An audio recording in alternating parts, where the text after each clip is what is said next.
Well, the first time I came to PP, I saw, this was like 16, 17, and I saw a lot of guys wearing masks. I was like, why are these guys wearing masks? And by the end of the conference, I realised why they were wearing masks. Because of the privacy needed in the circles that we move. The thing is, if you follow the trend, you become one of the sheeple.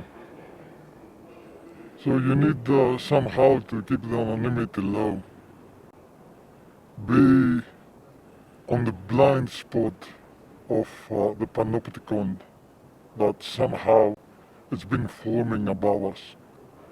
So no matter what's the keyword, if you don't have anything to hide, but you do not also have anything to disclose, you should always be, on the safe side. And the safe side is where privacy is and where you can feel free.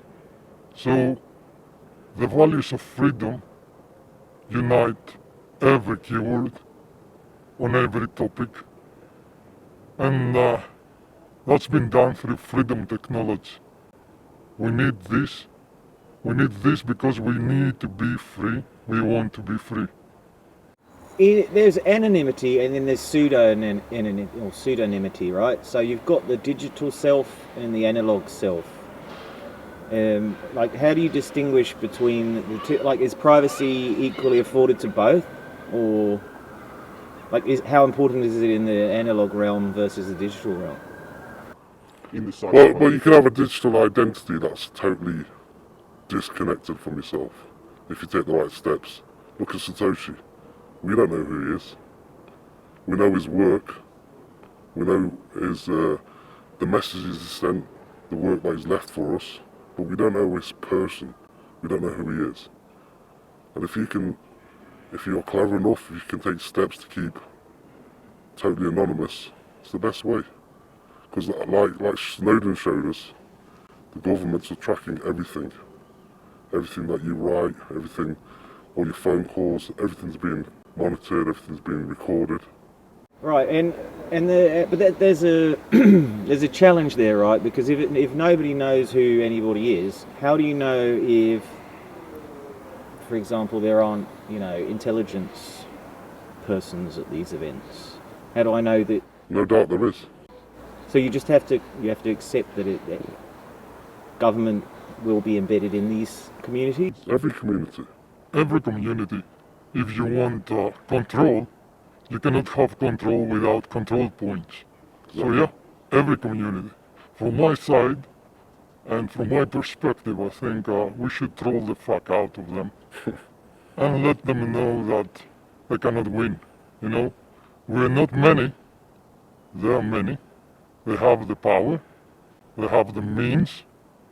But we are some hardcore motherfuckers. I assume you guys don't know each other really on a personal level, given that everybody has an anonymity. Is that correct, or you guys go way back, or? We go way back.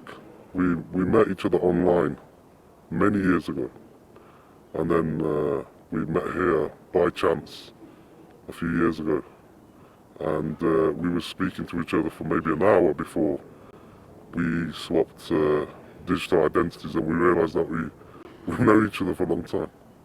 Longer than your analog selves? Yeah, totally. Like 10 years. Now, I assume that happens a lot, right?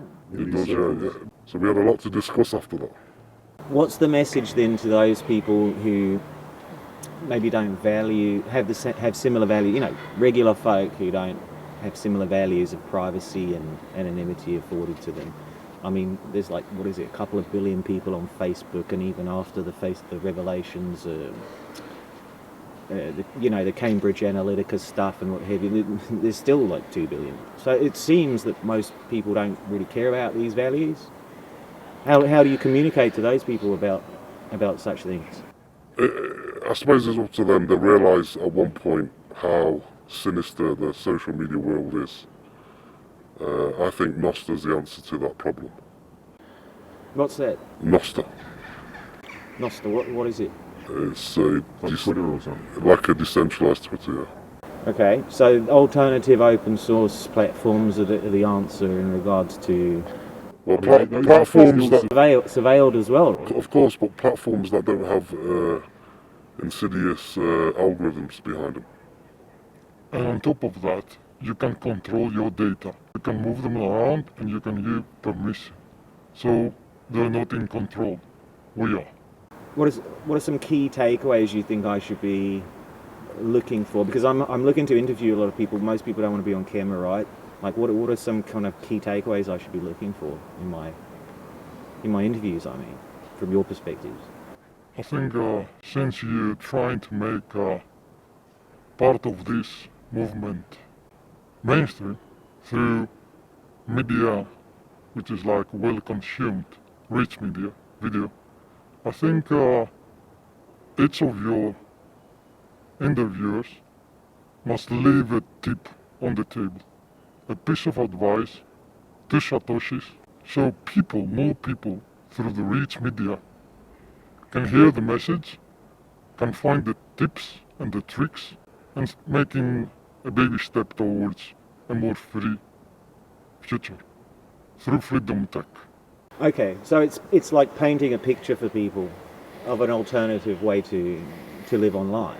I think what people need to realize is that they need to get off the old platforms and the old networks and get onto fair open source networks that are decentralized, distributed, that don't have centralized control. And people will realize as censorship keeps increasing, which it will, they will realize that they need to use these freedom technologies. And if they don't, they won't be able to post the things that they want to post. And you see in the UK, you can get imprisoned for a post or a retweet even. See, it seems like a product that nobody really. It's a problem that most people don't seem to have. No, maybe people haven't felt the pain yet, but that pain will come. You can't say what you want to say. Look at the way YouTube's been compromised. 15 years ago, you could post anything on YouTube. Now, you say the wrong word, you get deplatformed. And eventually, with the introduction of AI, history will be rewritten. So, if you cannot talk, if you cannot pass on your truth, your message, from your perspective, your reality, then AI will come, go through all of your data, your profile. AI knows better what you think. AI knows you better than your mother. And then you just, talk whatever the system in place. That system that it will not value your freedom, then you talk like the system. And you become one of them. Because why? Because you've been trapped into a comfort zone with many illusions.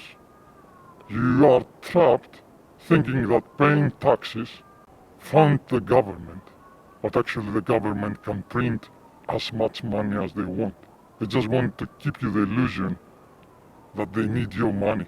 They don't need your money, they need your soul, and they need your soul through your brain.